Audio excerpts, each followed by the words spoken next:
Hello everybody, welcome to Interlagos with its 4,309 meters and 11 turns, located in the heart of São Paulo, the largest city and main business hub in Brazil. We are about to start qualifying for the third and final round of Porsche Cup C6 Bank MasterCard Endurance Series 2022 Championship. And now we will have 30 cars will be hitting the track, 21 in Carrera Cup, first the 21 in Carrera Cup, and then 9 in Sprint Challenge, 28 degrees centigrades, the temperature outside, then 41 degrees centigrades, the temperature on the track, and winds of 11 kilometers per hour. We'll be following this qualifying session for the Interlagos 500 kilometers, which will take place tomorrow with me, Sergio Lago, and Carlos Costa. Hello, Carlos. Hello, Sergio. Very big pleasure to be here with you to broadcast one more round of the Porsche Carrera Cup series, the final round of the Endurance Championship. So the expectation is quite good also because of the championship fights, especially in the main Carrera Cup class. We have two categories, let's put it that way. And of course, 3 classes per category. So it will be very interesting to see, especially also because of the fact that we have a lot of guest drivers that are quite interesting in this championship, such as Christian Fittipaldi, Rubens Barrichello, and so on. So the expectation for this round is quite interesting. And of course, the weather conditions, let's put it that way, they are perfectly set to have this round this weekend, especially considering the expectation for tomorrow's race. Of course, we are talking about an endurance race, so it will be very interesting to see. And also, we have to highlight the fact that the race will go almost to the night tomorrow, so it will be very interesting to see as well. Sergio. Muito boa tarde, yes, it will be 500 kilometers. And now listen to Renata. Você que é fã de velocidade de automobilismo? Olha, eu vou falar, tá muito quente aqui em Interlagos, viu? Já trago uma informação importante, a gente vai ter um atraso de 15 minutinhos, então enquanto isso eu vou fazer aquilo que eu gosto, que é correr por aqui e conversar com os pilotos. Daqui a pouco eu já volto, segura aí. Yes, Sergio. Renata was just informing that we will have a 15 minutes delay, but she will be interviewing the drivers and so on. So it will be interesting in that matter as well, because we will have their words prior to the qualifying session. So as we see the conditions are set, we see the sky there above Interlagos circuit.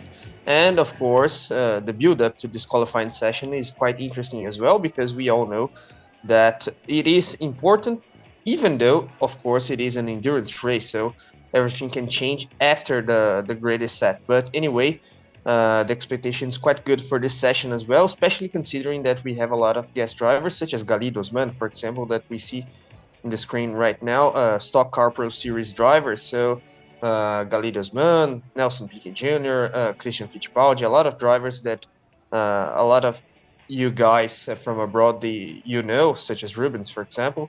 And Christian Fittipaldi, I believe, is the highlight of these guest drivers in this specific round.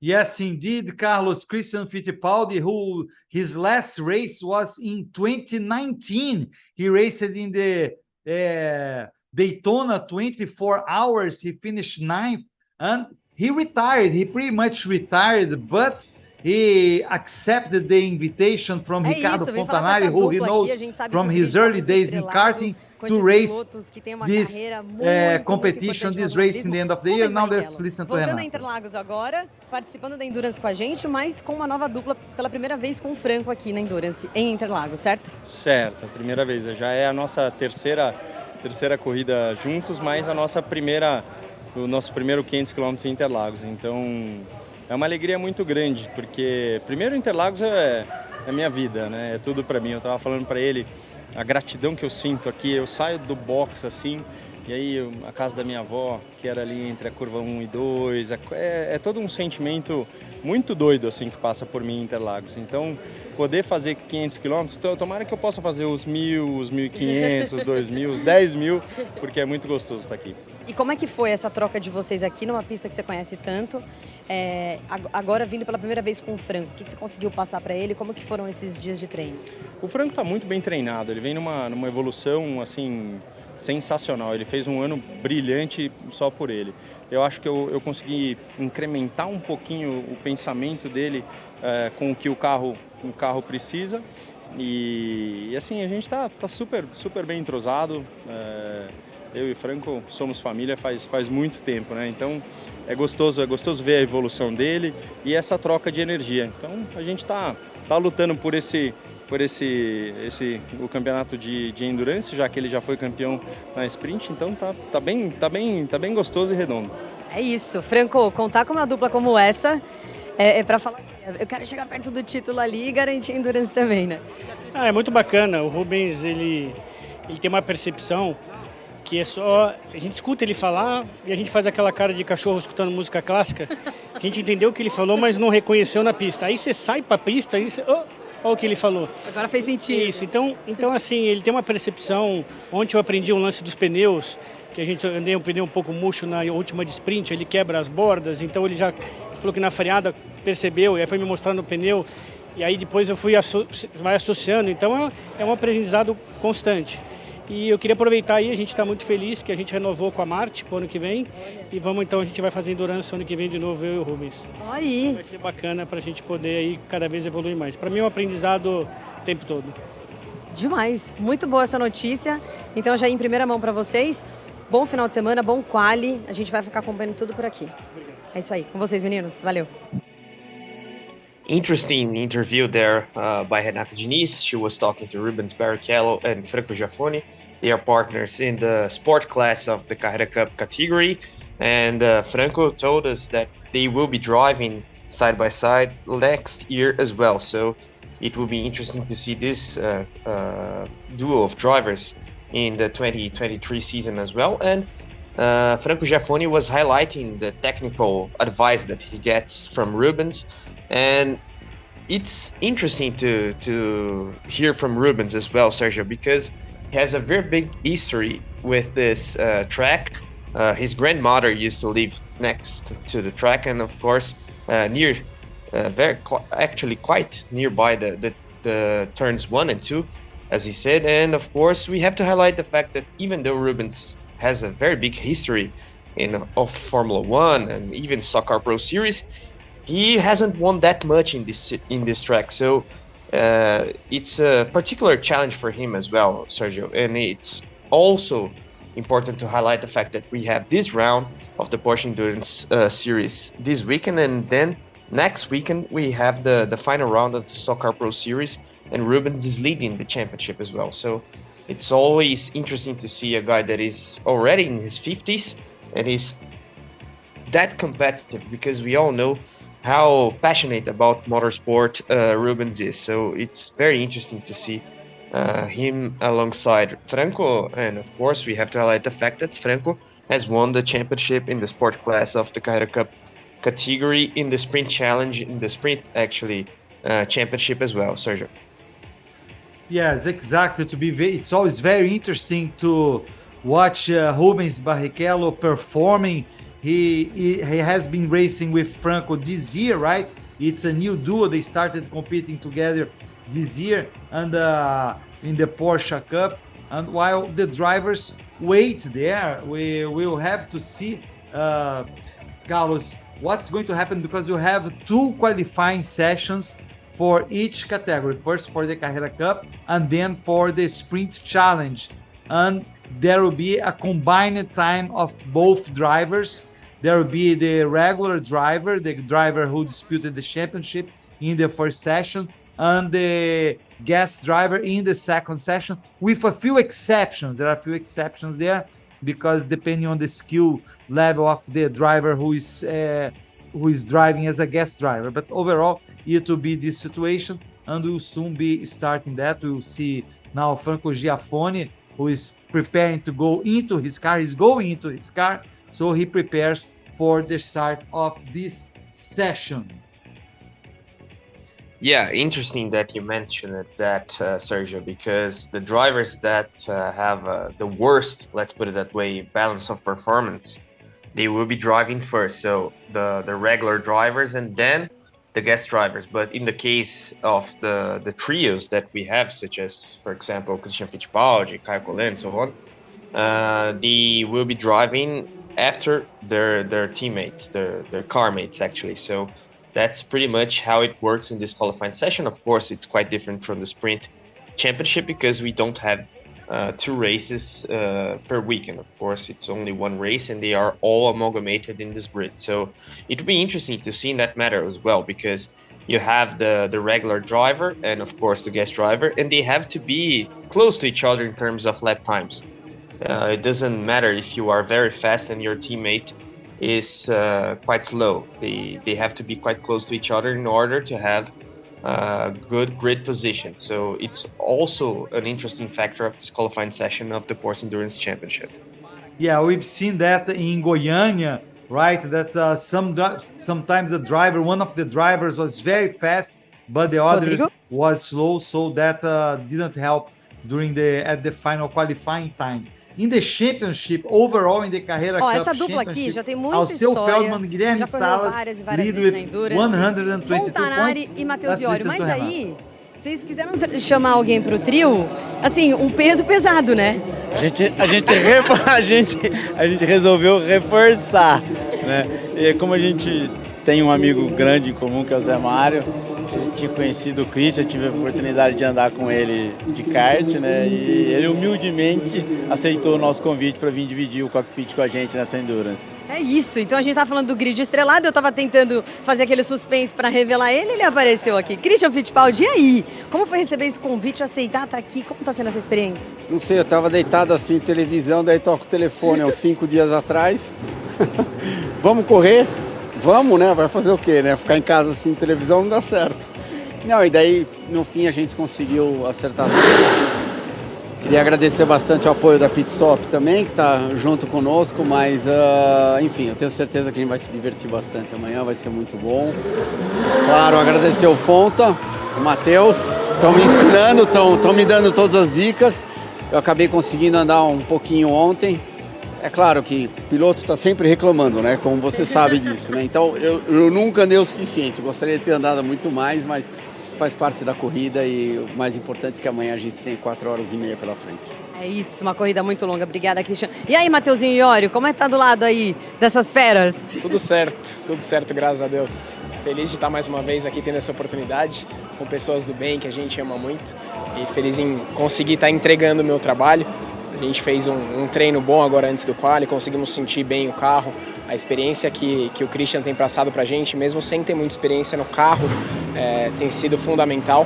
Então, além da gente estar se divertindo muito aqui, está sendo muito bom e proveitoso. É isso, a energia é boa, a troca é boa, né? Um traz um pouquinho de experiência daqui, outro dali. E é isso aí, o Fon tá aqui, sempre animado. Nós vamos buscar o primeiro.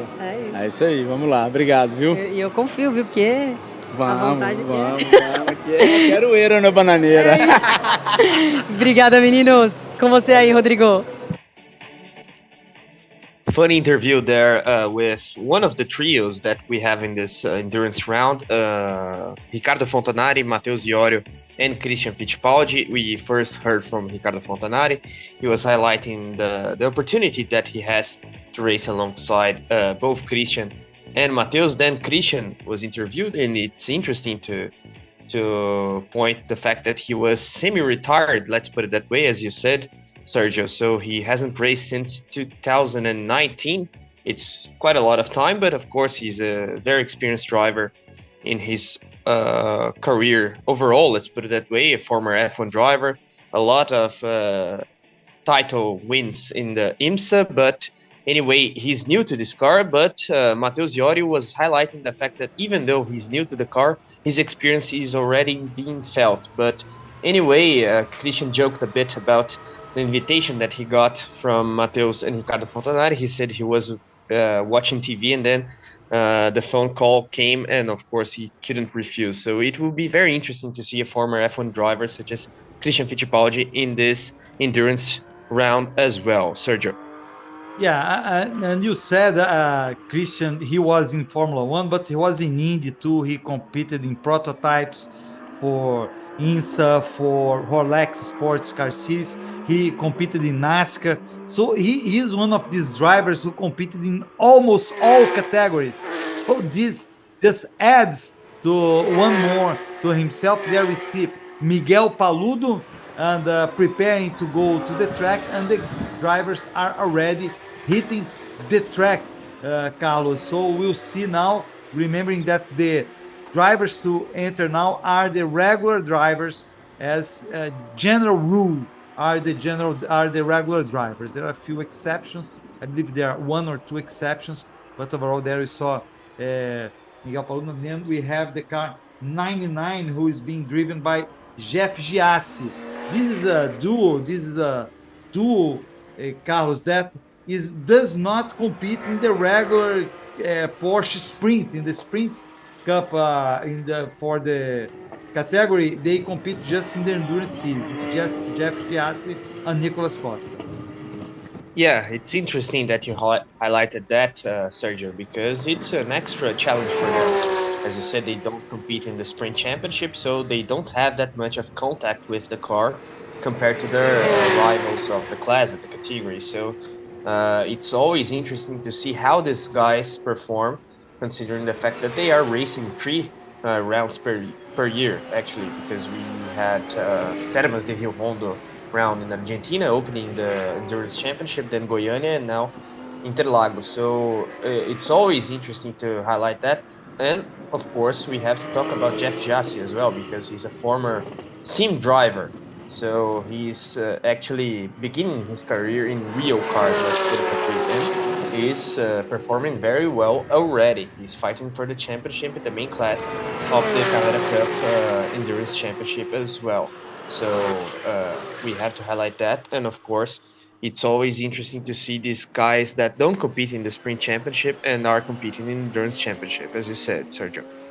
Yeah, we have here João Barbosa in the Porsche number 121. Ahead of him, we have Roman Zinkiewicz. And we already have only 9 minutes. It's very short. This session is just 12 minutes for the drivers to get their best time. And some drivers are already there. But some are still waiting to get into the track. Number 77, it's Francisco Horta driving this car. He opens space for Jeff Giassi. He gives the space. Jeff Giassi comes faster behind him. So remembering, so the race will be tomorrow. It will be 500 kilometers or 4 hours and a half, whichever comes first. We have there Jeff Giassi getting ready to get his first time there. Let's see if it scores. Yeah, it scores. It's scoring his 1:43.366. So now we are having the times here. And then we have the sound of this engine. We are talking about the most produced racing cars of the world, so it's always interesting to hear the sound of the engine.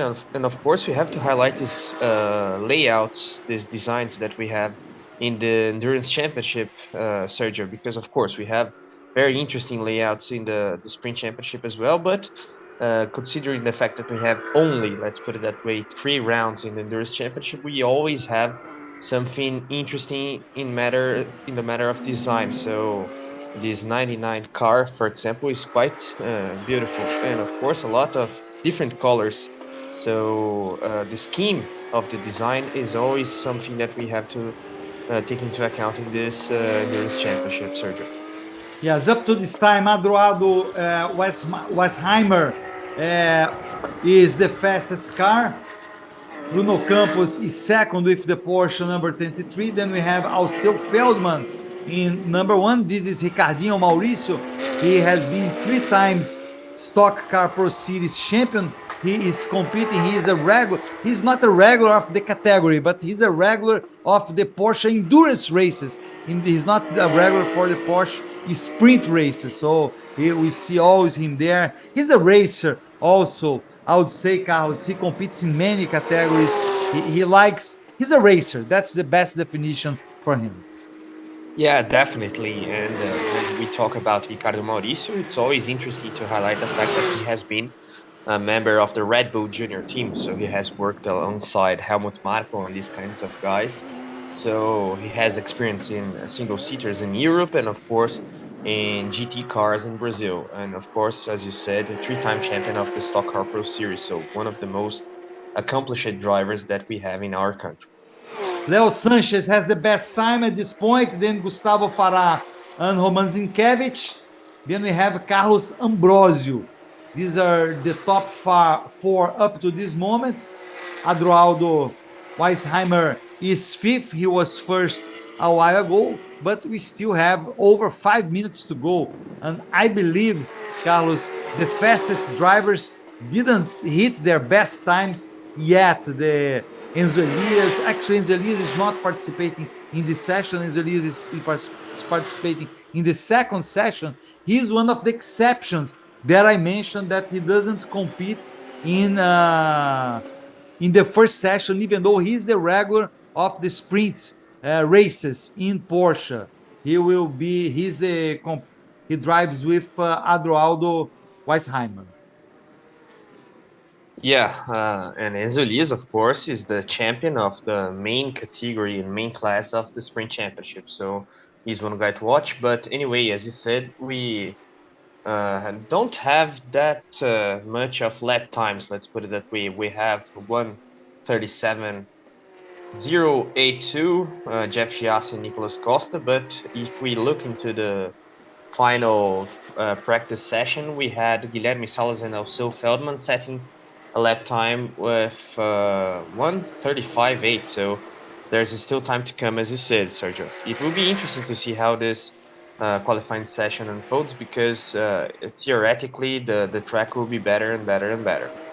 Yeah, one question I have to you, Carlos, is because we are seeing heavy clouds around the Interlagos circuit, the José Carlos Pace circuit, and I wonder if there is any chance of raining, considering it's São Paulo, and São Paulo, it's the most unpredictable city, one of the most unpredictable cities in the world in terms of weather. So I wonder if that would be possible. Yeah, and we know that unpredictability of São Paulo from the F1 GPs. We had a lot of races with rain and so on. It seems that in the qualifying session, it will be okay, even considering the fact that the clock is ticking already. And even though we have a lot of clouds, we see a bit of the sunshine there as well. So I believe that we'll have rain later, maybe in the Sprint Challenge qualifying session, but I wouldn't say so. For tomorrow, I have to confess that I didn't see the weather report, Sergio. I'll take a look here. But anyway, as you pointed, it's always a factor in São Paulo, especially in endurance races, because the race lasts for quite a lot of time, so we can have rain and so on. Yeah, so far the fastest car is Jeff Giassi with Porsche number 99. Let's wait and see. We still have 2 minutes and 42 seconds. This is Miguel Paludo. Miguel Paludo had an accident right in the beginning of the race in Termas de Rio Hondo. It was not a good time for him. Miguel Paludo, who has 7 titles overall in Porsche Cup Brazil. This year he finished third in the sprint race championship. So it was not his best season, even though at the end he got third place, which is always very good as well. Car And number Sergio. 9. Oh, go ahead. It seems that we have 80% of chances of raining tomorrow at 3 o'clock. So theoretically, we'll have rain tomorrow. So it's an extra factor. And of course, it's interesting because the race gets a little bit more spicy, to say the least, when it rains. So with an endurance race, it will be interesting to see. And for example, 6 o'clock p.m., we have 81% of chances of raining tomorrow. So let's wait and see. But anyway, it seems interesting. This is Georgios Frangoulis. So far, he is third overall, so he's having a good session up to this moment. Now we can see Francisco Horta. Frangoulis falls to fourth. Francisco Horta is 10th overall. Oh, now he got the 7th best time. Francisco Horta, great work by him. You can see there on the left side of your screen. So it was very good work by Francisco Horta. He's going to race with William Freire and Pedro Aguiar. This will be one of the cars that will have 3 drivers tomorrow. Overall, there will be 72 drivers competing in 30 cars. So it will be really a show you can't miss this Sunday. Now, car number 26, Christian Ham. That's Christian Ham. Christian Ham, who also was a driver who fought for the championship in the Sprint Porsche Championship, which had 6 rounds, 2 races per round. Werner Neugebauer now is the second fastest. Christian Ham with the number 26 is the fastest driver so far. Then we have Werner Neugebauer, Jeff Giassi, and Miguel Paludo.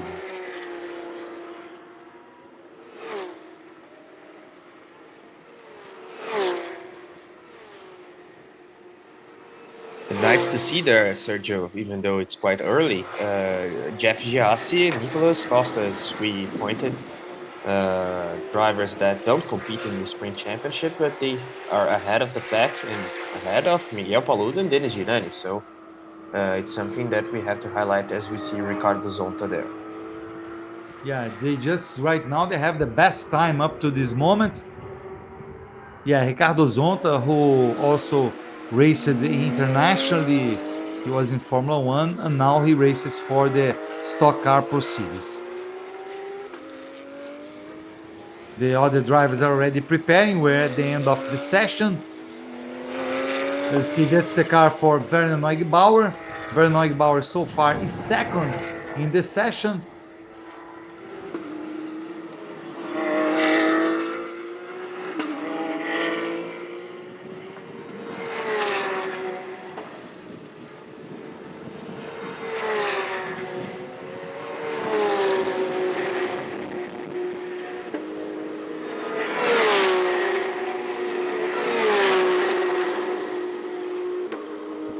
They're already preparing the car number 9. Oh, let's see, Neugebauer is the fastest at this moment. Then we have Christian Ham, then Miguel Paludo, then Jeff Giassi. And then in 5th place, we have Georgios Frangoulis. Great time by Georgios Frangoulis.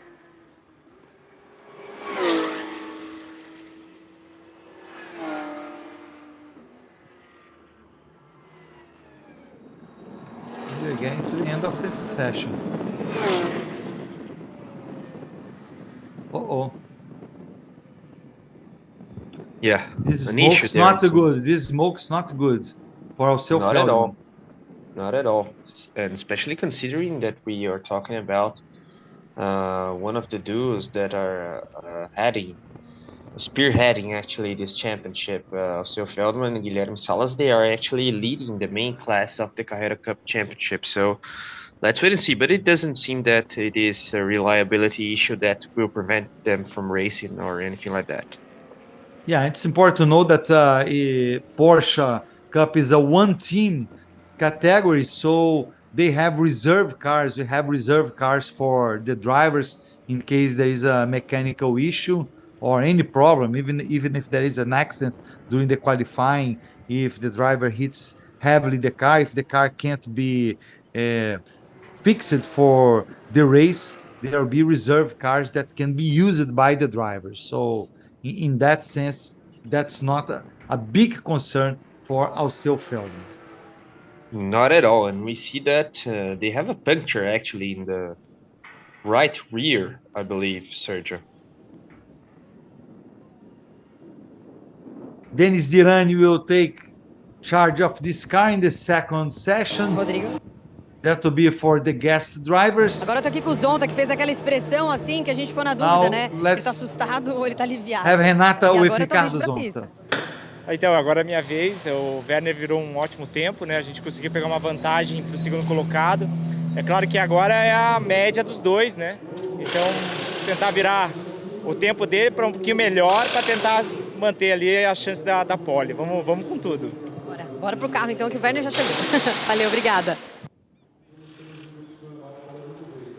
Yeah, interesting what Zonta said there, because Werner Neugebauer, his car mate, He set a very interesting lap time there, 1:36.1, almost 6 tenths ahead of Christian Hahn. So actually, Ricardo Zonta has to maintain the pace, let's put it that way. So theoretically, they have half of the job done in order to get this pole position. But anyway, Ricardo Zonta will try and get a good lap time there, but we have to highlight Neugbauer's job so far, Sergio. Yeah, he's a very, very, very fast driver. Soon we will have the second qualifying session. Now the guest drivers will be there. And there we see some details of Franco Giaffoni. Franco Giaffoni, Porsche number 3, is the driver who competes with Rubens Barrichello. And right behind him, we had Nelson Monteiro, who is going to be driving with Alan Hellmeister and JP Mauro. And then we also have the Jeff Giassi car, the car you pointed out, Carlos, that has a very nice livery. And then we have also number 121, which is with João Barbosa. Eu vou perguntar para ele ao vivo, porque normalmente ele fala que não foi bem. Quero saber agora, quero ouvir agora, Werner. Foi ou não foi? Não, foi uma boa volta. Exigente demais. Precisa, né? Aqui não tem jeito. Se a gente não tiver querendo evoluir sempre, não vai pra frente. A gente estava apreensivo ali que hora você ia abrir. Eu saí um pouquinho mais tarde, peguei um pouco de carro rápido vindo atrás, então eu mudei um pouquinho o meu procedimento do quali porque não queria atrapalhar ninguém, aliás, não podia atrapalhar ninguém. Então foi para a última volta mesmo, tá? Foi meio arriscado, mas foi uma boa volta. Vamos tem mais o quali do Zonta agora, vamos esperar. Obrigada. Com vocês aí, meninos. Yeah, nice interview there with Werner Neugbauer. He's setting the pace so far, and even though he's almost 6 tenths ahead of the pack, he said that he could be better, let's put it that way, in terms of lap time. He's always very demanding with himself, but anyway, apart from that, he was talking about the fact that he got a bit of traffic there.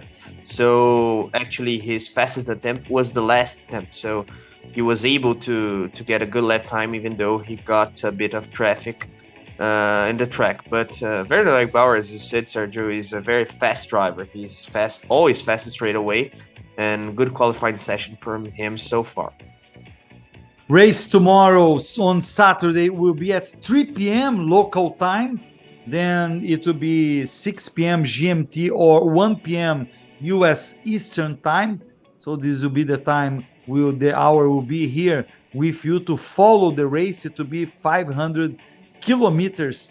It's a lot of racing, and we've seen last year it's very surprising race, Carlos. And like you said before, it's a race which is going to be it will end during night time, so after the sunset.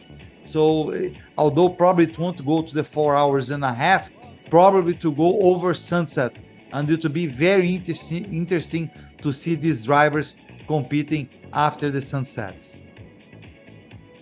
Yeah, and in terms of light, let's put it that way, it's an extra challenge as well, because most of these drivers, they are used to racing in the mornings or afternoons, and then we have the end of the race going into the night. So it will be interesting to see that as well, apart from the fact that the strategy is also an important factor. Of course, we are talking about duos of drivers, even trios, so we have to wait and see how they plan to split the cars, the stints there between the trios or duos. But anyway, it will be very interesting to see, especially considering the high chances of rain, as I said. So 80% of chances of rain, it's quite a lot, Sergio. Yeah, we see the image there. It's really dark clouds. And the race this year, Carlos, it's nice that we can talk about this now as we wait for the second session. The race, the drivers starting this year, 2022, they also get points after what's called a first segment. The race is not interrupted, but during the first half, after the drivers cross, let's say like that, the first half of the race, they also accumulate points. Rodrigo. And at the end of the season, Vou aproveitar one perguntar of pro these Frangulli se tá aqui. segments, let's Você say gosta for de guiar 3 na races, chuva? there are 3 segments. Olha, One of these segments já tive will bons have e to maus be momentos na discarded. chuva. Renata. Eu gosto, é legal. Quando dá tudo certo é legal, né? A gente já fez umas corridas bem boas na chuva, acaba dando uma nivelada no grid. Agora, uma corrida de sprint acho que é mais legal, né, na chuva. Corrida de endurance, como tem estratégia, acaba mexendo bastante e atrapalha, porque vai chover amanhã. Tem a previsão, né? Tinha previsão para hoje, inclusive, mas tudo virou, então vamos torcer para que não. Agora, o que foi muito legal foi esse final de ano para vocês, principalmente para você, para o seu time. Eu queria que você comentasse, a gente não conseguiu falar na etapa anterior, então eu queria que você comentasse um pouquinho, agora fechando com chave de ouro, com essa dupla sua do Cezinha Ramos, já tem um entrosamento aí de bastante tempo, né? O César era meu coach desde a minha primeira corrida, né, em 2019. A gente conseguiu esse ano encaixar para correr junto e ganhamos a última corrida, né, na nossa categoria lá em Goiânia, na Endurance. Acho que o ano foi um ano de muita evolução. Eu aprendo muito com ele, né? Então eu acho que é encaixar tudo que a gente está tentando fazer junto ao longo do ano para fechar com chave de ouro. Ganhar de novo essa corrida, que a primeira vez que eu ganhei na Cup foi essa corrida lá nos 3.8, antes de existirem os 992 em 2020 junto com o Gaetano. Na geral, então, quem sabe, a gente foi P4 da geral na última, vamos fazer o melhor que der, mas nossa briga é pelo título da Sport. Fiz a pole agora da categoria no Qualifying A, né, na minha parte do quali, e agora torcer pro Cezinha fazer um bom quali também, ver se a gente larga o mais pra frente possível. 500 quilômetros pela frente amanhã. Aí vou puxar o saco dele e vou falar que é um... Sem dúvida. Não dá para negar que faz 6 anos que eu tomo Oakberry quase todo dia. Correndo eu já tomava Oakberry todo dia. Agora, acho que se pegar a média de todos os pilotos de 20 para cá, quando a gente começou a distribuir Oakberry de graça para a galera aí. Obrigada, Gil. Obrigado. É isso, nosso patrocinador.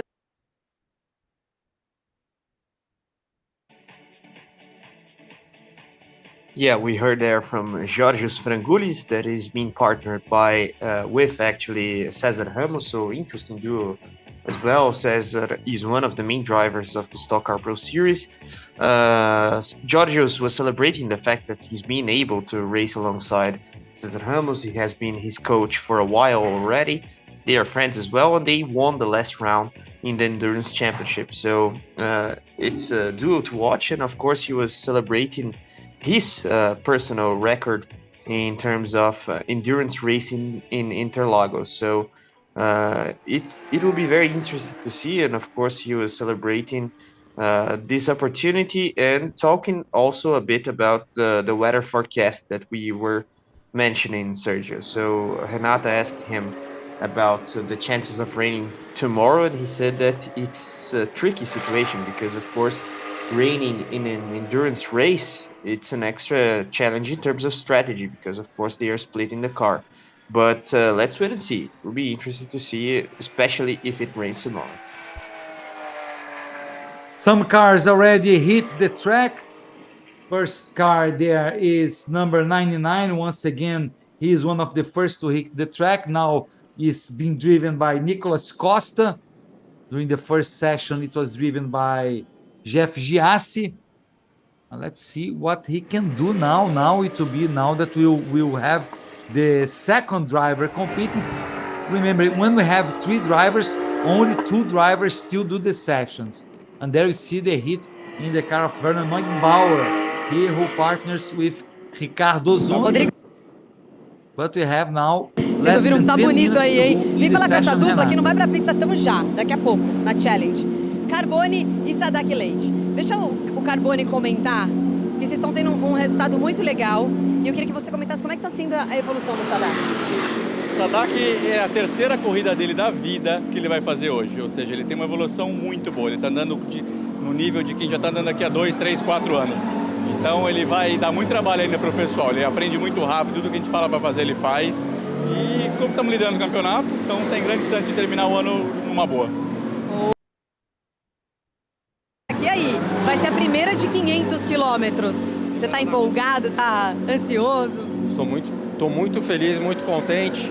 Ansioso, bem ansioso, né? A terceira corrida que eu faço na vida. Então a gente vai trabalhar aqui para chegar no final. A ideia é chegar, completar a prova. E os treinos foram muito bons, né? Foram muito bons. Eu tive uma evolução muito grande aí entre ontem e hoje. E agora é manter a constância aqui na pista. Bom, já já. Na Challenge, daqui a pouco eles vão pro quali também. Obrigada, bom quali para vocês. Obrigado. Rodrigo. We heard there from the duo that is leading actually the rookie class of the Sprint Challenge category, Sadaki Leite and Fabio Carboni. Only the third race for Sadaki Leite in his racing record, so it's an interesting information. And of course, the first endurance race that he's doing, actually the first 500 kilometer race that he's doing in this series. Of course, he has competed in the two previous rounds, but Fabio Carboni, actually, that is also his driving coach, was highlighting the fact that he is a very fast learner. And we see that in the championship standings, Sergio. So 124 points for Sadak and Fabio Carboni. And they are being actually hunted by Junior Gennady and Yuri Alves. They have 115 points. So interesting fight in all of the classes of these categories that we have in the Porsche Endurance Championship. We see there Porsche number 26 with Diego Nunes.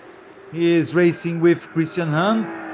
Drivers are still warming up. They are just a warming up lap to try their best times. But since the number 8 is in a fast lap, it's Gabriel Casagrande. Should be Gabriel Casagrande there in the car number 8. Yeah, the reigning champion of the Stock Car Pro Series. That is a very important championship that we have in Brazil. So a very accomplished driver and very fast as well, especially in this track actually. And he's a challenger this year, right? He still has chances, right, Carlos? Yeah, that's it.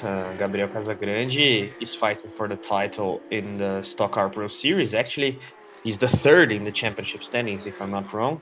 And but actually he's only 10 points, if I'm not wrong, behind Ruben. So it will be interesting to see. And in terms of Porsche Cup, it's always important to mention that actually he's leading the sport class alongside his car mate, that is Roman Ginkiewicz. They have 117 points ahead of Francisco Horta and William Freire, with 105 points, and then Cesar Ramos and Jorge Stranguli. So it will be interesting to see Gabriel's performance, of course, but Roman Ginkiewicz's as well.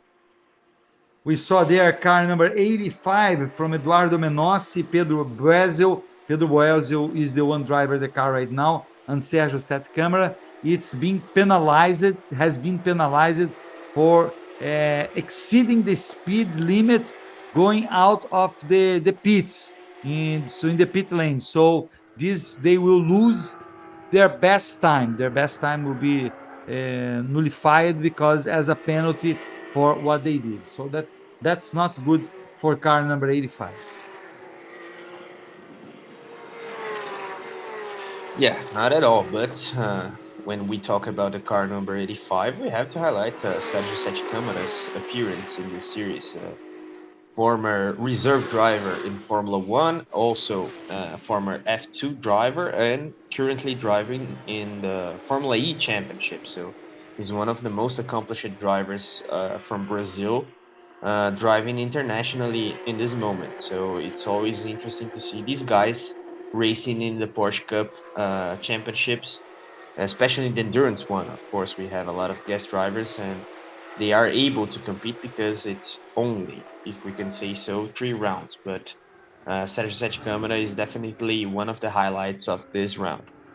This is Denis Dirani in the Porsche number 7. Before that, we saw Porsche number 73, which is being driven by Enzo Elias, who is this year champion for the Sprint Series. And so far, Enzo Elias has the fastest time. So Enzo Elias is doing really good. He partners with Adroaldo Weisheimer. Adroaldo Weisheimer was not bad during the first qualifying. He was not the fastest, but he had a good time. So this is a car that will be paying attention, a car that might get the overall pole position for the race. Denis Dirani, he was really fast during the first practice, Actually was the fastest driver during the first practice. He races with car number 7, Porsche number 7. And right now, Gabriel Casagrande with Porsche number 80. He partners with Roman Zinkevich, is the fastest driver with Denis Dirani, car number 72nd. And now Alan Hellmeister with number 87 is the fastest drivers. Galide Osman, Guilherme Salas. Wow, this is changing all the time, Carlos. It's one driver getting better than the other, and best time so far is 1:35.920 from Galide Osman. Great time for him in the Porsche number 25, he who races with Paulo Souza. Yeah, this guest driver session, let's put it that way, it's a bit more dynamic compared to the regular driver session. And as you said, we have a lot of drivers getting good lap times there. As we see in the lap time gap there, it's quite close actually between P1 and P2 with Cesar Ramos. So Galide Osman and Cesar Ramos, they are quite close to each other. Of course, we have to remember the fact that we have the combined lap times of the regular and guest drivers. But anyway, this session is quite interesting to see. Galide Osman is the fastest driver. Now Ricardo Zonta. Ricardo Zonta got the best time. Great time by Ricardo Zonta, 1:35.806. Galide Osman falls to second. Gabriel Casagrande once again is on top with Alan Kodair, who races with Marcelo Hahn in the number 116. So great work by Alan Kodair right there. Ricardo Zonta is third. Now we have Gabriel Casagrande, Alan Kodair.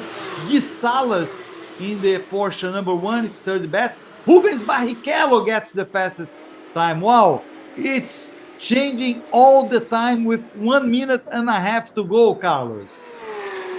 Yeah, I mean, the prior session we were talking about lap times compared to the last practice session that we had. The time that was set in that session was, let me check here, 1:35.8. Now we have 1:35.4. So the lap times are evolving quite a lot, especially considering the weather circumstances, because I believe that the track temperature isn't that high, Sergio.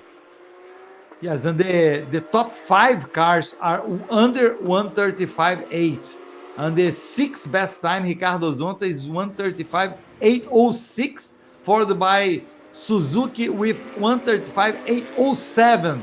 So it's 1,000th of a second, only the difference between the 6th and the 7th driver. Rubens Barrichello so far is the fastest in this session, followed by Gabriel Casagrande, Alan Kodair, Gui Salas, and Enzo Elias rounding the top 5, but we still have some time to go. So not all is set yet.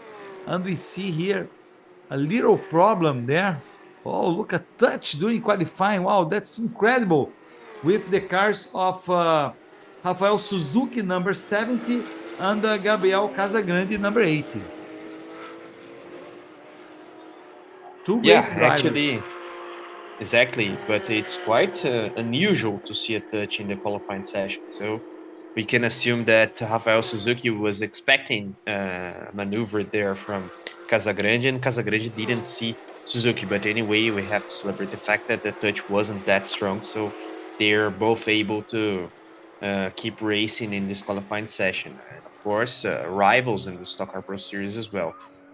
This Endurance Championship is very interesting in that matter, because we have a lot of drivers that compete against each other in other series. Of course, we're talking about some of the most accomplished drivers in Brazil, as we see Werner Neugbauer there. Interesting to see actually Ricardo Zonta's performance, because he is actually close, but not that much, 4 tenths behind Rubens Barrichello, P7. Of course, we have to think about the combined lap times, but anyway, we have to praise Rubens Barrichello's performance as well, Sergio, because 2 tenths ahead of Casagrande, it isn't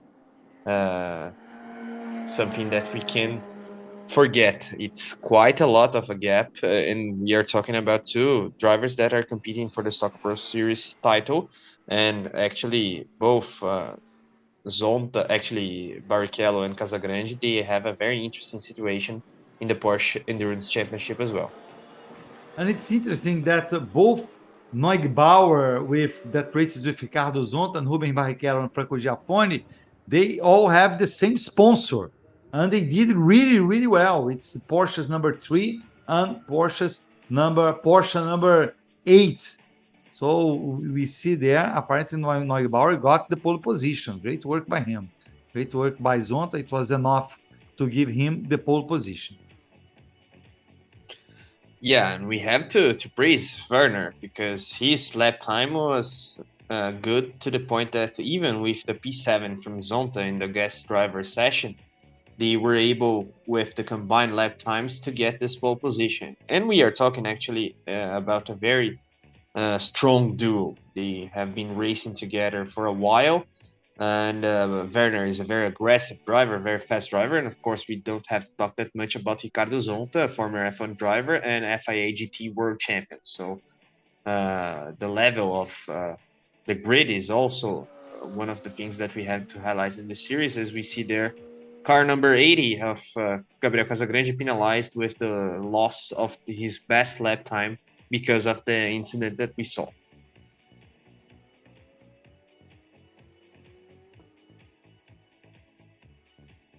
Yeah, it was kind of something we wouldn't expect to happen from Gabriel Casagrande, that, as you mentioned, is the current Stock Car Pro Series Brazilian champion. He was the 2021, right? Because the championship, the 2022 championship, hasn't been defined yet. Renata. Tá satisfeito com o seu também? Não, hoje eu estou satisfeito com o meu. Lá na última etapa, em Goiânia, né, na classificação, eu deixei a desejar um pouco na classificação, mas assim mesmo a gente conseguiu a pole lá, né, por esforço e competência do Werner. E aqui os dois viraram ao mesmo tempo, quase, muito próximos, deu para garantir a pole. Uma pista que todo mundo anda muito rápido, né? A gente sabe que aqui é a escola que todo mundo consegue tirar nota boa. Então a gente conseguir a pole aqui é muito importante e eu estou muito feliz aí pelo trabalho da equipe nossa. É isso, gostei dessa escola que todo mundo consegue tirar nota boa, verdade. Feliz agora, Werner? Abriu, ele fechou, tá tudo certo, garantiram a pole. Sim, sem dúvida. Pra gente é uma corrida de 4 horas, o qual não importa tanto, mas pro campeonato é bom, né? A gente está em terceiro, ainda tem um pouco de chance, mas vamos embora, começar com o pé direito. É isso. Parabéns, meninos. Rodrigo, com vocês aí. We heard there from the duo that is in the pole position for this last round of the Endurance Championship, Werner Neugbauer and Ricardo Zonta. Zonta was celebrating the fact that he had a good pace in his qualifying session, even though he wasn't the fastest in the guest driver session. But anyway, he performed a bit better compared to the last round in Goiânia. Eu ia falar isso agora. Eu saí do box aqui, já senti um ventinho, olhei para trás e falei, ixi. Isn't that important, but it's always good because they are fighting for the championship. They are third in the standings.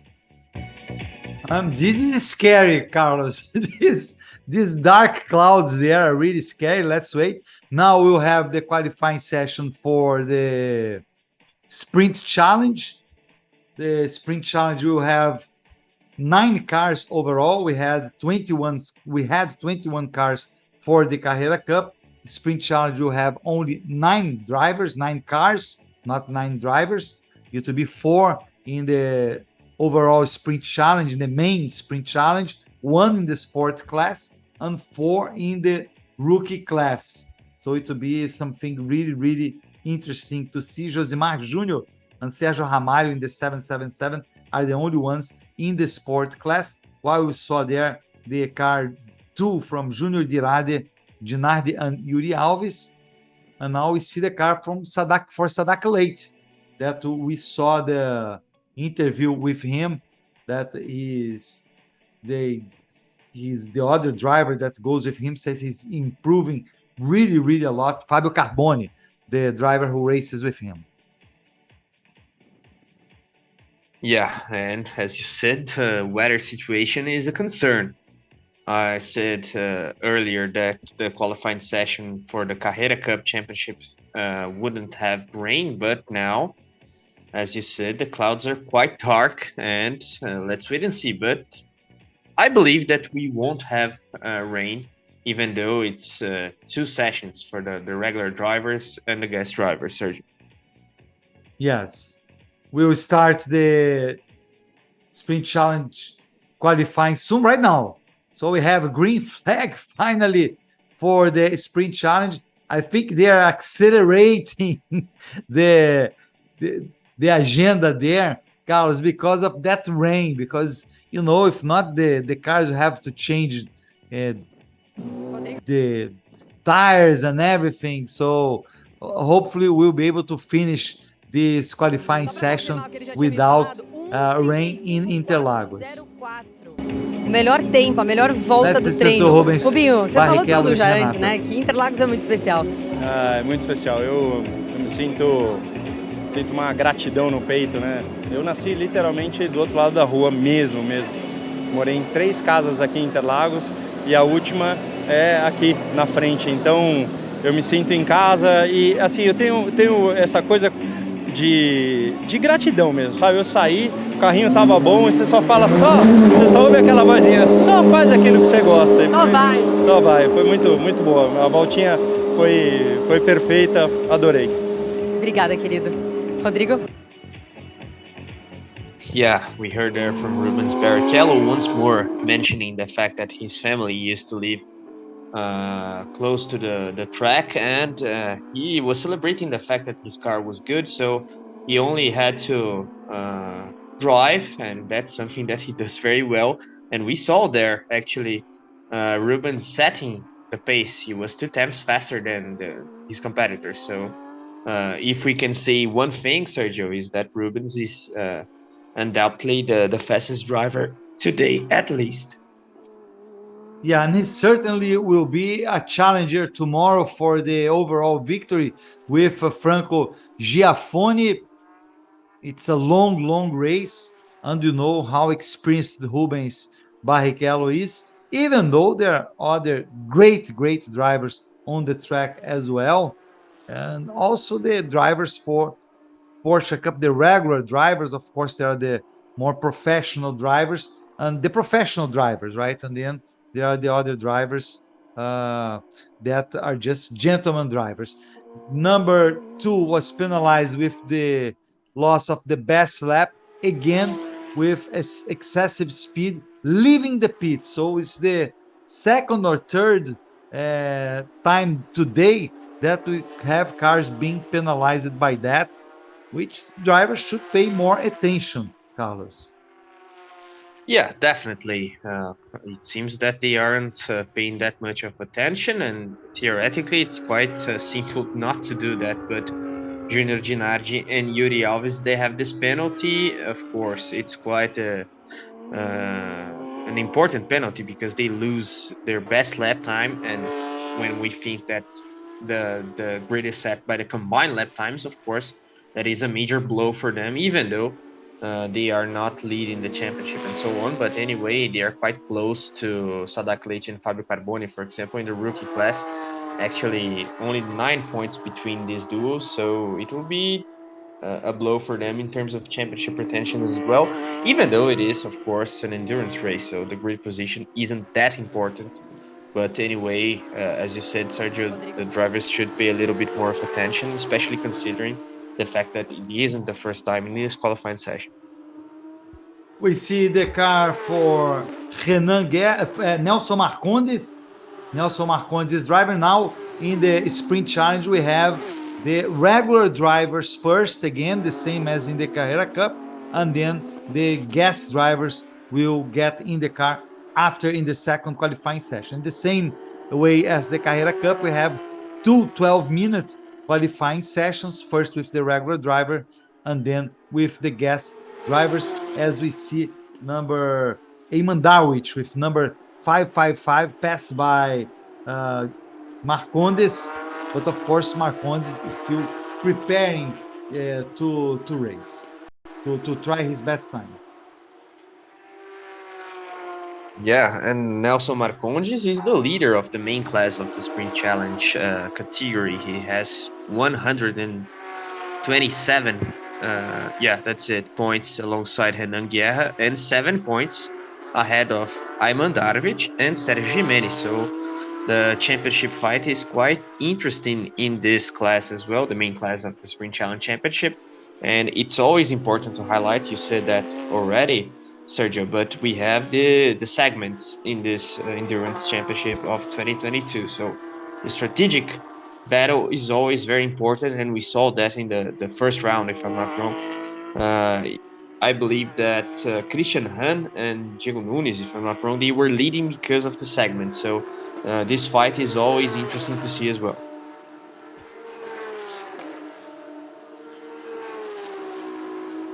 This is Ricardo Fontanari. Ricardo Fontanari, usually we see him in the car number 17, a red Porsche number 17 during the sprint championship, the Porsche Cup Sprint Championship.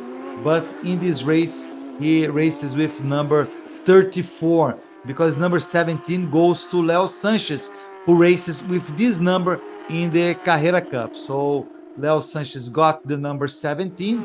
Leo Sanchez is racing with Attila Abreu and Marcel Miller in the Carrera Cup. And then with the 34, Ricardo Fontanari, he is the one racing with Christian Fittipaldi and also Matheus Iorio. So this team is Ricardo Fontanari, Matheus Iorio, and Christian Fittipaldi.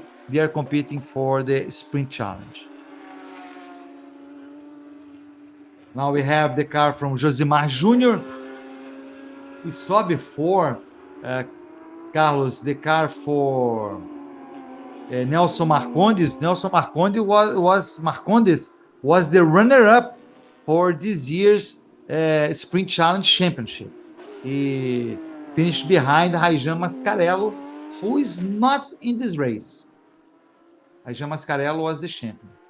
Yeah, as you said, Raijan Mascarello doesn't compete in the Endurance Championship, as we saw there, the lizard. But anyway, Nelson Marcondes' season is very interesting, even though he had a very strong crash at Goiânia, if I'm not wrong. But anyway, his performance is quite interesting, and of course, we have to highlight the fact that he's leading the main class of the Sprint Challenge Cup. So the Sprint Challenge Endurance Cup, actually. So it will be interesting to see as now he takes the apex of the Senna SS there.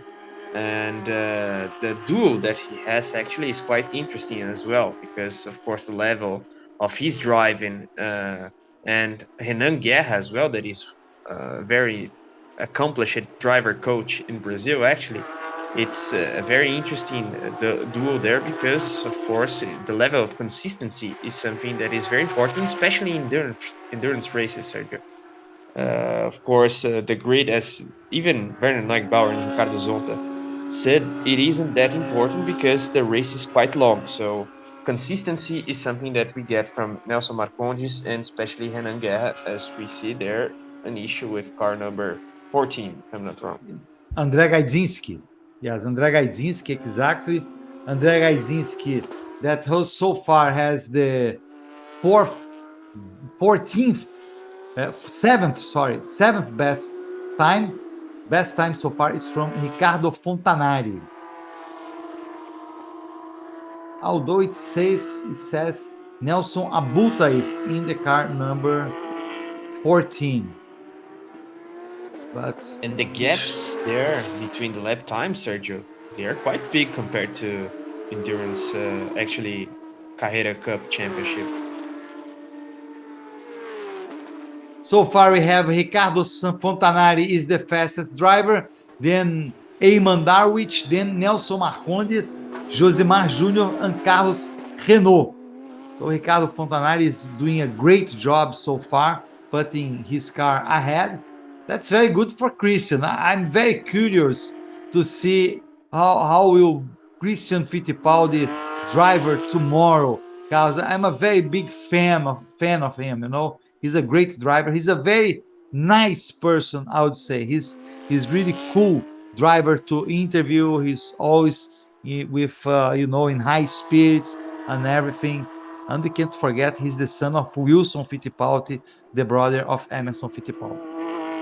Yeah, Christian is definitely a very interesting character, and when we talk about endurance racing, we are talking about one of the specialists worldwide, I would say, because his IMSA record in endurance racing is something that we cannot forget. So it will be interesting to see. Of course, he doesn't race from 2019, if I'm not wrong, so a lot of time. But Yes, anyway, yes. yeah, he's a endurance specialist, and of course, as you said, a very fast driver as well. So one of the main, I would say, highlights of this grid, no doubt, even though he's racing in the Sprint Challenge Championship, so the older spec of cars, but Christian is a very interesting character, as you said, Sergio. Yes, now we have the detail for Sadak Leite, number 66, with 1 minute and a half to go.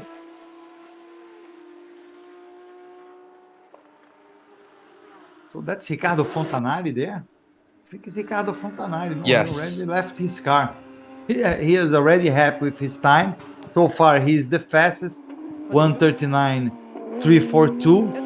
With Renault in second. Carlos Renault is the second best time. Very, very good for Carlos Renault. Then we have Eamon Darwich and Nelson Marcondes, a surprising fourth best time for Nelson Marcondes. Cris e o Pedrinho e o Matheus fizeram uma nave. É só tocar.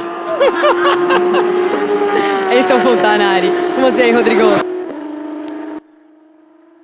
Yeah, quick but fun interview there with Ricardo Fontanari. He was highlighting the fact that his car, the setup of the car is quite good. So he only had to drive.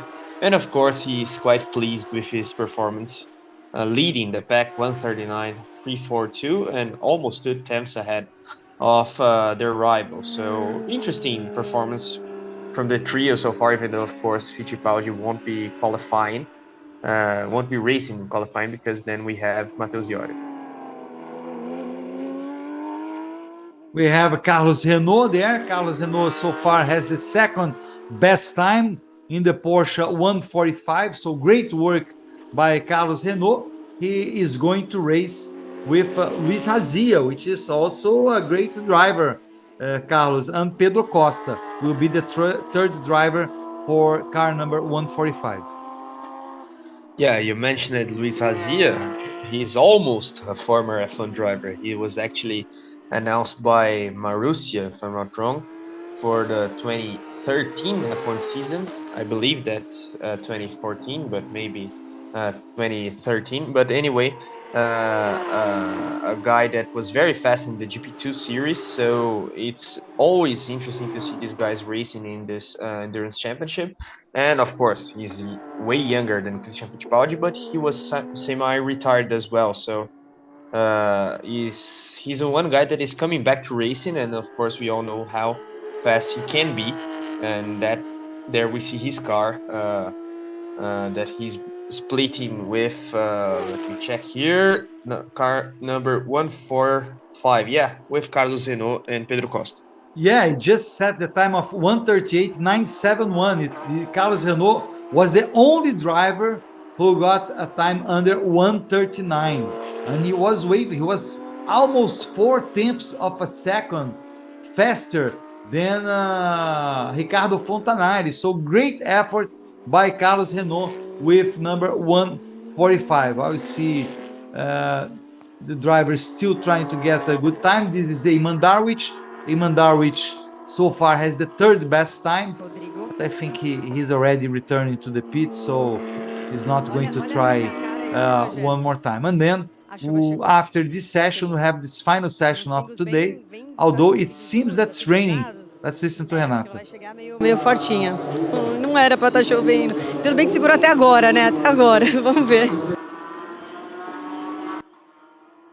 Yeah, she was talking about the rain, and of course, it's something that is very important in terms of qualifying positions, because if we have strong rain, the lap times will be quite slower. So let's wait and see if it stays like that, a slight rain there, or if it rains for real, let's put it that way, because then the guys that are racing in the second session of the Sprint Challenge Championship, they won't be able to have fast lap times. But if we consider that is a combined lap time, anyway, the level of competitiveness will be interesting because, of course, if it rains, everybody will be slower. So the fastest of the slower cars or the slower drivers because of rain, it will be important as well, Sergio. Yes, and another factor there is that the drivers will have to change. There will be a challenge for the category to decide if they will use slick tires or rain tires. They have to decide that depending on the level of rain that hits the track. So, of course, there will be a change of tires anyways. We saw that during the Carrera Cup qualifying, but that's a decision the category will have to make concerning the track situation. O Carlos subiu em cima do carro, tradicionalmente, para comemorar, e quando ele pulou no chão, ele deu um mau jeito. A hora que eu fui entrevistá-los, eu falei, olha aqui o piloto que vai comemorar super empolgado, quase quebra o pé, porque ele chegou meio que mancando. E ele não tinha quase quebrado. Foi um fato, ele fraturou o pé. Ele chegou de muleta aqui ontem, foi super bem no treino. E aí ele chegou pra mim hoje e falou, imagina se eu não tivesse de muleta então. E aí agora vem e faz o melhor tempo no treino. Então vou falar com ele, porque eu falei pra ele, se essa moda pega, você já pensou? Renault, chega aqui, porque eu falei, se essa moda pega de, tá tudo bem, quebra um pé, chego aqui e mando bem pra caramba, melhor do que nunca. E aí? Desculpa, não ouvi. Eu falei, se essa moda pega, essa moda de falar, não, eu quebrei o pé, eu venho aqui e arrebento, mando bem pra caramba. Como é que faz? Pois é, né? Se não tivesse de muleta, seria melhor ainda. Pois é, né? Eu fiquei super feliz. A gente sabia que a gente estava rápido nos treinos que a gente fez aí ao longo da semana. A gente estava virando bem, a gente fez alguns testes e eu fui atrapalhado em 3 voltas, né? Então eu estava um pouco agoniado. A última volta que o Pedrão disse que assim, você vai fazer uma volta e é isso. Inclusive, eu fiz uma ultrapassagem no bico de pato nessa minha última volta, que foi a volta da pole. Mas, cara, foi tudo maravilhoso, o time trabalhando bem pra caramba. E a gente conseguiu aí. Olha aqui, ó, é o mini Carlos Renault. Gente, é um Xerox, eu falei que é impressionante. Razia já entrando no carro, e aí, como ele chama? Carlinhos. O Carlinhos, é Carlinhos também. É Carlinhos também. Também é piloto. Também é piloto, ele também anda de kart, tem macacão, tudo bonitinho. Olha lá, o que você falou, Carlinhos? Tem que fazer o que agora? Botar pneu de chuva. Pronto, já fica orientação aí pro time da Porsche Cup, entendeu? Mandou Carlinhos, vai acontecer. Parabéns, Renault. Obrigado, Rê. E agora é a vez do Razi pra pista. Com vocês aí, Rodrigo. Nice interview there with Carlos Renault and his son. Carlos Jr., his son was talking about the rain, even recommended actually the wet tires. But anyway, Carlos Renault was highlighting his performance because he actually has an injury to his foot. So it was an extra challenge. And also he pointed that he got a bit of traffic in his first attempt. So actually his last attempt was, of course, the most efficient one. And actually he had to overtake a car in the duck beak corner, as we say in Brazil. So it was a challenge for him. But anyway, very interesting performance there from Carlos Renault.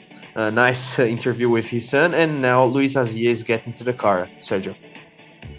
Yeah, and that's definitely, it was a surprise for Ricardo Fontanari, who had already, considered that he would have the best time. That's the moment when he had to overtake a slower car on the track, and he could have done even better, I would say, Carlos, if he hadn't had that car ahead of him. So it was a really, really, really good time for Carlos Renault, 1:38.971.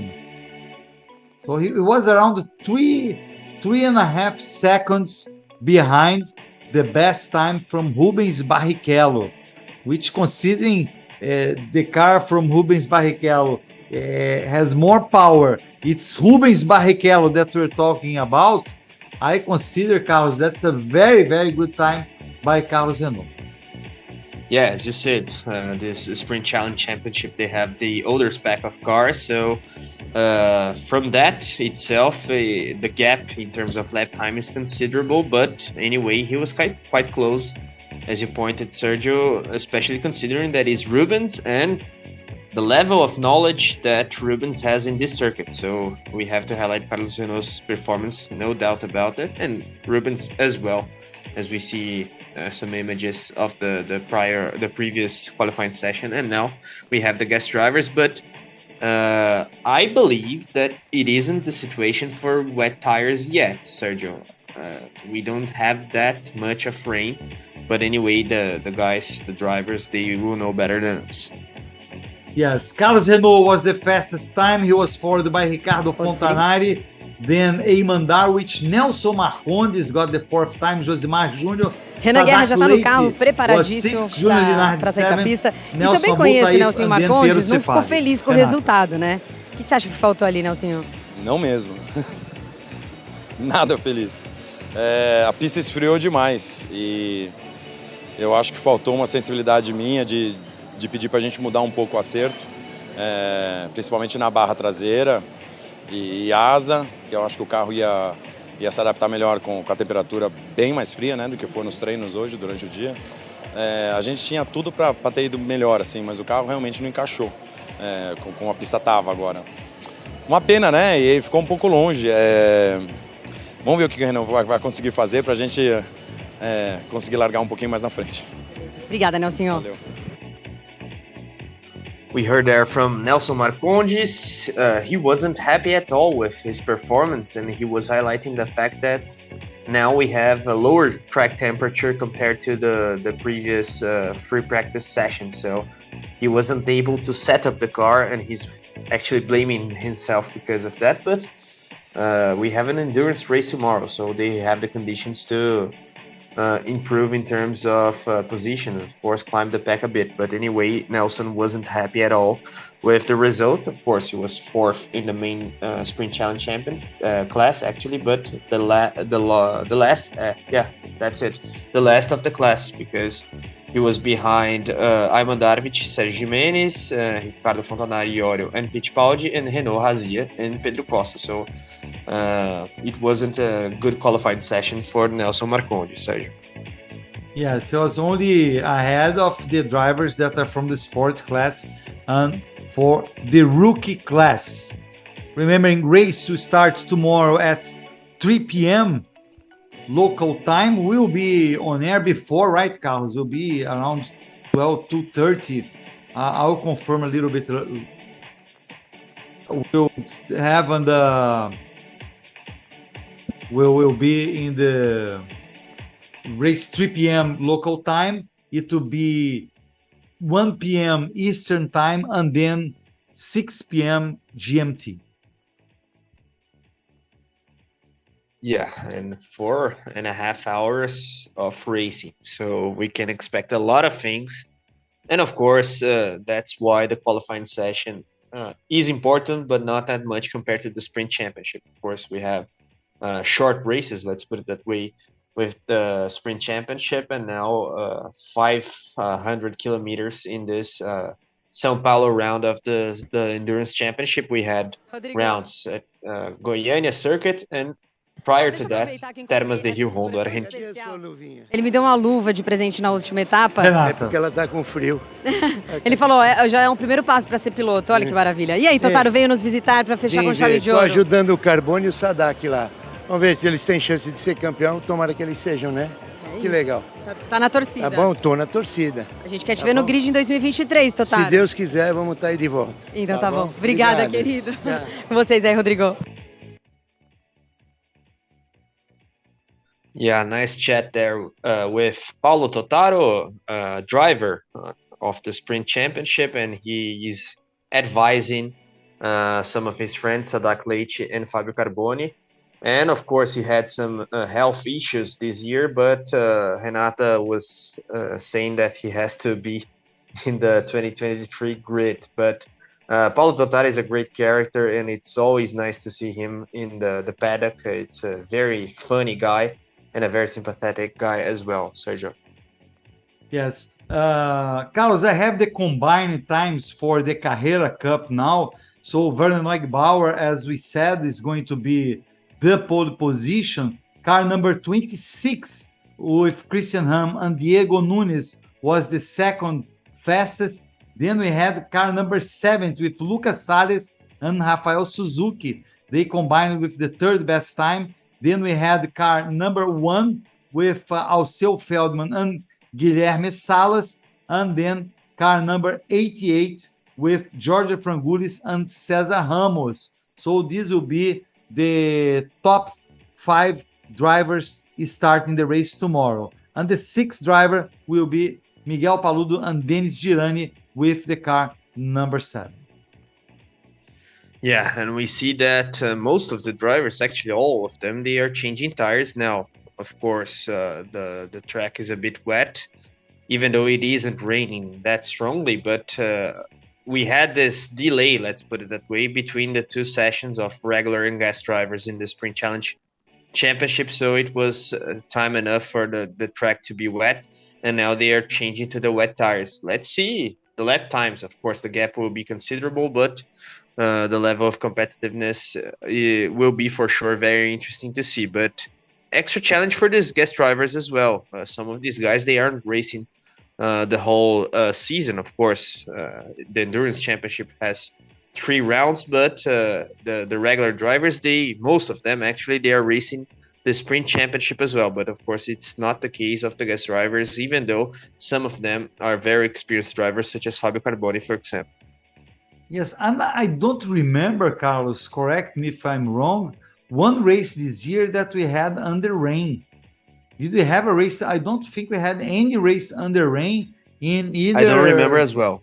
Either Goiânia or the endurance races or the sprint races.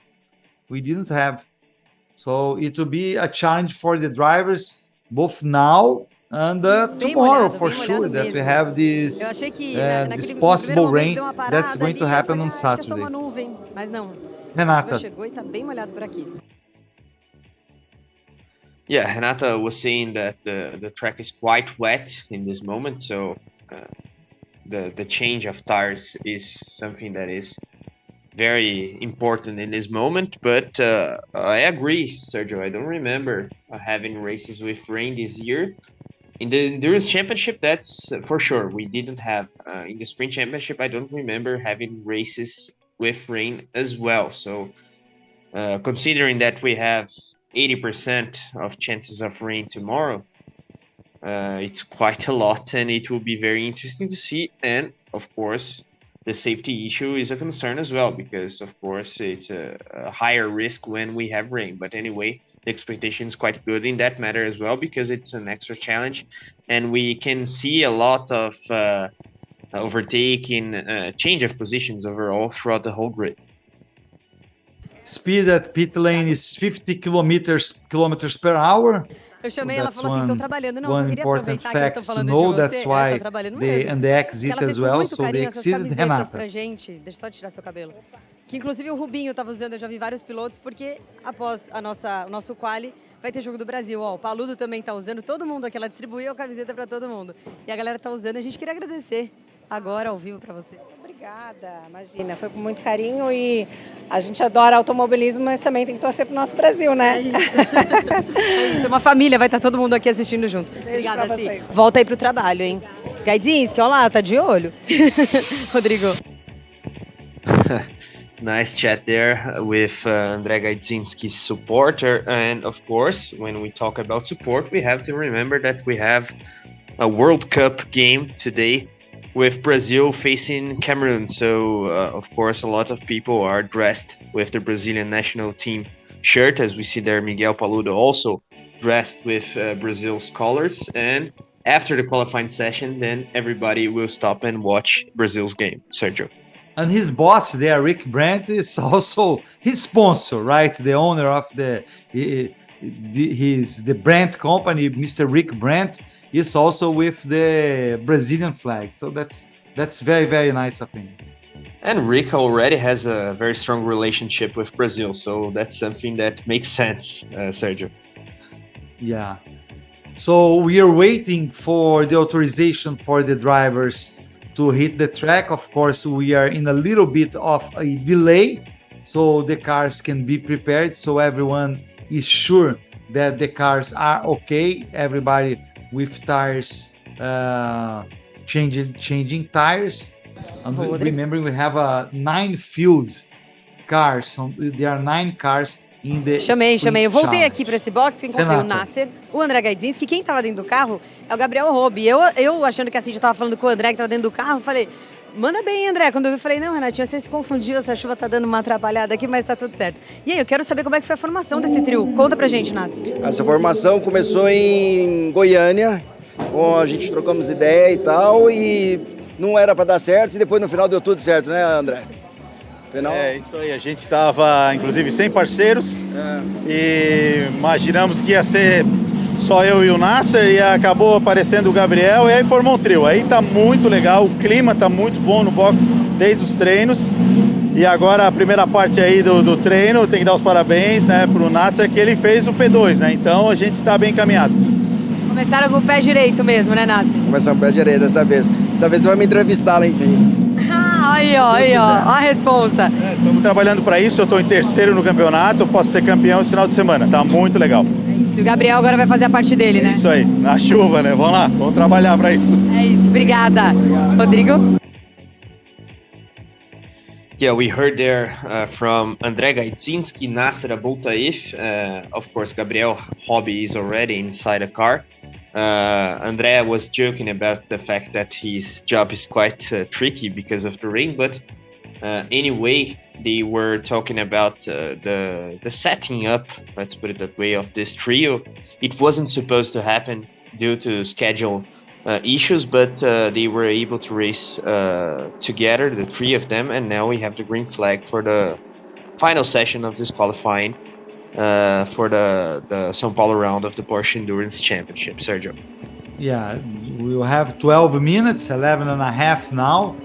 So it will be a challenge for the drivers, as you've said, Carlos. And these drivers, for sure, I would say the 9 drivers for Sprint Challenge, if they had any hope to start in between the drivers, alongside the drivers of the Carrera Cup, with the rain now, they will start behind the grid. They will be all the cars will be on the back of the grid, unless some cars has to start from behind the grid for Carrera Cup. And now we see in this images a lot of rain already, Sergio. Yeah. That's Fabio Carboni with Porsche number 66. He's the one racing with Sadak Leite. Let's see what Fabio Carboni can do. And the drivers will have to really take care of the cars. Look at that. Almost losing the track, Fabio Carboni. And there is no way that this rain will stop until the end of the qualifying. So they will have, I would say, Carlos, they have to try their best time now because it can get worse if it's São Paulo. Yeah, no doubt about it. The track situation, the track condition will be worse and worse and worse. So this first attempt is the most important one. So they have to be fast straight away, even though it's a very difficult situation. We were talking about the fact that we didn't have races with rain, and in terms of qualifying pace, it's an extra challenge because you have to get everything right. So it will be interesting to see, and the guys that already have interesting lap times because of their teammates, they have to gamble with that as well, even though they cannot think that much about the combined lap times, because even though we have rain, of course, everyone will set the lap time this guest driver session, actually, and of course that has an impact in the combined lap times, but it will be very interesting to see. And as I said, the track is quite wet already. That delay, if we can say so, that we had between the regular driver session and the guest driver session, the sprint challenge qualifying, it was important because then the rain came, and we see there in the screen, it's a lot of rain already, Sergio. Oh yes, driving number 199 is Renan Guerra. We saw the interview with Nelson Marcondes, the regular driver for 199. He was not happy at all.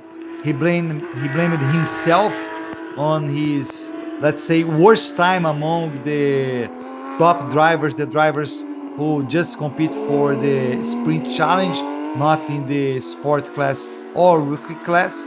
Let's see what Renan Guerra can do to improve the overall time for this car, 199. 8 minutes to go, a little bit over 8 minutes to go. You're watching the qualifying, the last of the 4 qualifying sessions for the Interlagos 500 kilometers, the race which will take place this Saturday, the 3rd of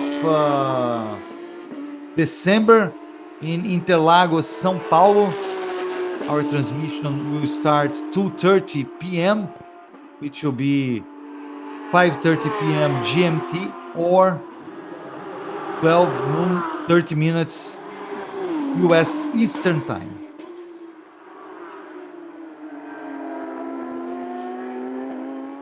Let's see, car number 199, Nelson Marcondes. So far, Gabriel Hobby with number 14 is the fastest driver. Then we have with the 777, Sérgio Ramalho, second best time. Matheus Iorio, who races with Ricardo Fontanari and Christian Fittipaldi, he has the 3rd best time. Then we have Bragantini Jr., André Bragantini Jr. with the 4th best time so far, and then Fabio Carboni rounding the top 5. Sergio Jimenez, who is a very accomplished driver, Carlos, has the 5th best time so far. Yeah, and as you said, Sergio Jimenez is indeed a very accomplished driver, actually a world champion driver. He has won the Jaguar I-Pacey Trophy the first season actually, so one of the most accomplished drivers in this grid, and also a Stock Car Pro Series driver, so a lot of experience for Sergio. And the situation is interesting in terms of lap times, even though we have 8/10 gap. Yeah, 8/10 gap between P1 and P2 as Christian Fittipaldi watches the qualifying session there.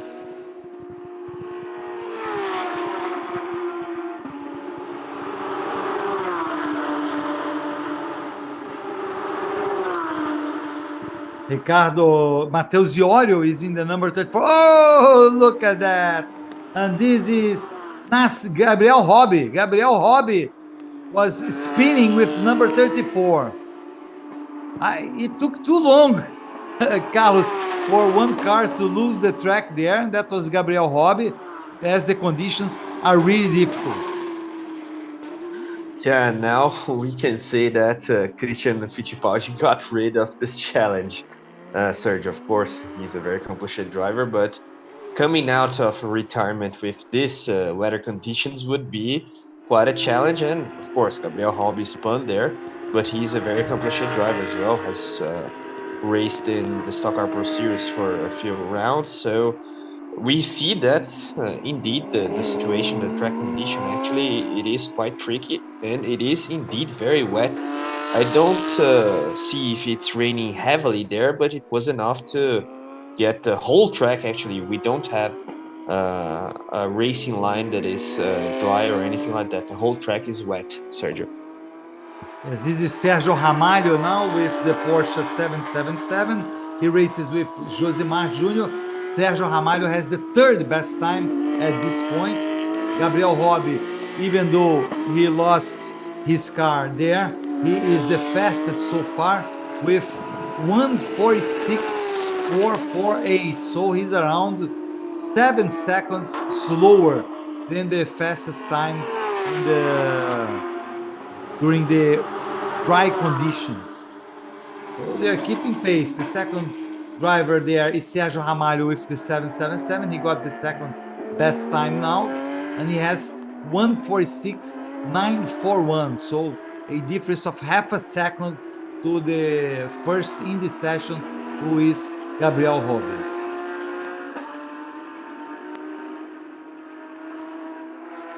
Now we have the car from Fabio Carboni. Fabio Carboni, who has the 3rd best lap at this point.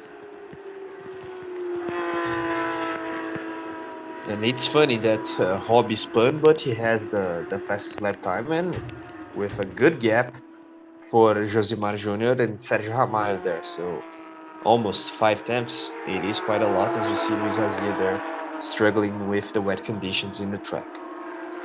Yeah, Razia is in the 145.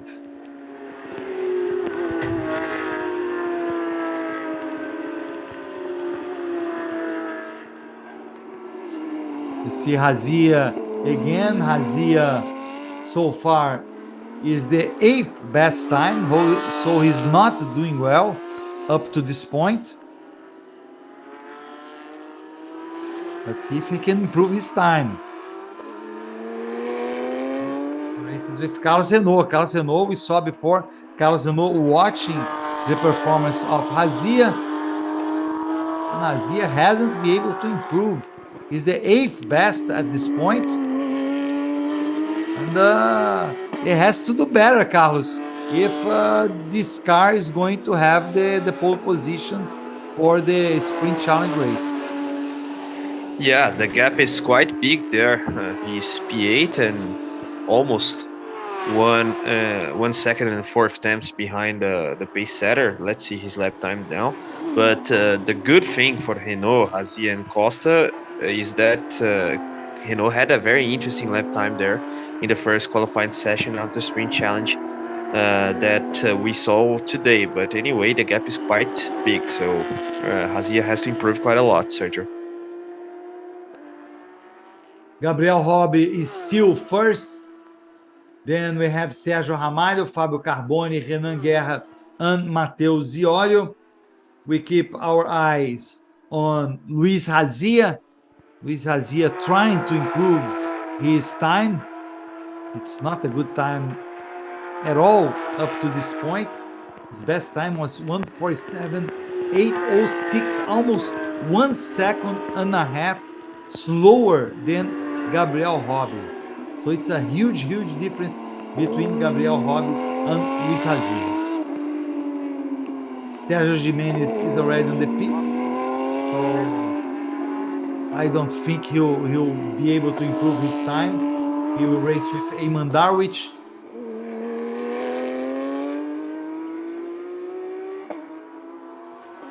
I think that's pretty much it, Sergio, because the track condition is worsening and worsening and worsening because of the rain. So these guys, they have actually to do a miracle there in order to improve the lap time, even though, of course, Razia has this improvement window, but that's because his previous actually lap time wasn't that good. But I believe that the timesheets won't change that much. Yeah, this is Renan Guerra. Renan Guerra is going to the pit, so that's it for him. That's the car who is also going to be driven by Nelson Marcondes, runner-up of this year's Sprint Porsche Cup C6 Bank Mastercard Sprint Championship. And we have Sérgio Ramalho. Sérgio Ramalho is still trying to improve. He's the 2nd best time, but he's still there trying to improve. He's from the Challenge Sport class. Gabriel Hobby is from the rookie class. So we might have some interesting results there, Carlos, in the Sprint Challenge category. Yeah, definitely. And when we think about the race itself, it's an interesting situation because we can expect some guys out of position, if we can say so, because the rookie class guys, they are having an interesting qualifying session. So in terms of overtaking and competitiveness in the race, we can expect something interesting. And we saw there for the 2nd time already, actually, Luis Razia is struggling a bit with the grip. Of course, the track is quite wet, and he's trying to get a good lap time there, but he's suffering a bit with the grip. There is Luis Razia. He didn't improve from his 8th best time. There are nine drivers competing in the Sprint Challenge, so it's not a good time for him. Another interesting fact, Carlos, is that the best time in the Sprint Challenge overall class, not counting the rookie or the sport class, is from Renan Guerra, who is just 4th with competing with Nelson Marcondes. So who knows? This might improve the situation for Nelson Marcondes, while Carlos Renault is there worried. He's, I don't think he's going to get the pole position. After his great effort, he's not going to get the pole position after all. Yeah, the gap between Hazia's lap time and the pace setter was too big, so it Or wasn't maybe he enough did, to. or maybe he did. Let's see. Oh no, Yeah, he we have. did. Actually, he did it. But did Hazi improve, or the guys that had a good lap time in the previous session? Yeah, that's it. That's it, Sergio. Yeah, I think because it's incredible. It's because of the rain. It wouldn't be like that if it were not for the rain. But because of the rain, he got the best time. He had a great time. He was a half a second ahead of the second place during the first qualifying session. So for this reason, he is going to be the pole position. Yes, it's confirmed. So we have really Porsche 145 pole position for the sprint challenge with Carlos Renault and Luiz Razia. The second best will be Josemar Júnior and Sérgio Ramalho. Then we will have the car from number 34 for Ricardo Fontanari and Matteo Ziolio, which is the car of Christian Fittipaldi. And the car number 555 for Sergio Jimenez is driving this car. He lost his best lap because he exceeded the speed limit leaving the pits. Go ahead, Yeah, Carlos. Sergio Menez that is racing with Ayman Darvic, but this result just shows how actually the guys from the main sprint challenge class, they weren't able to have good lap times in the first qualifying session because Hazia's lap time wasn't that good, and even with this struggle from Hazia, Renault was able to establish his pace and of course get the pole position, but that just shows how competitive Renault was in the first session and how the other guys from the first session, they struggled with grip, with lap times and so on, because we didn't expect both of us actually that he would get pole position. Let's hear from him. Eu falei, não inventa moda, hein? De achar que isso aqui dá sorte, que é assim que é bom e tudo mais. Tá vendo só? Agora só falta o resultado de amanhã, né? Hoje a gente já conseguiu uma pole position, foi super legal. A equipe toda aí trabalhando bem pra caramba. Eu acho que a muleta ficou travada no meu acelerador lá, eu consegui fazer uma boa volta e o resultado veio aí pro time todo. Eu acho que foi bem legal, a gente tá muito feliz. E a corrida é longa, né? A gente precisa estudar bem a estratégia. Vamos ter reunião agora para ver como que a gente vai fazer amanhã. Mas a primeira etapa a gente já cumpriu bem. Ah, o Carlinhos, que fofo. Agora, Pedro Costa tá aqui, não foi pra pista. Eu fico pensando, sofre mais do lado de fora, mas amanhã eles vão contar muito com você, são 500 quilômetros. Não precisou nem sofrer, porque o cara fez uma maestria e bateu o tempo referência. Fiquei muito orgulhoso, a gente correu em 2018, né? 2018, Carlos que é praticamente minha família. Então, estou muito feliz e confiante aí para amanhã. Eu acho que são 500 quilômetros, tem muita estratégia.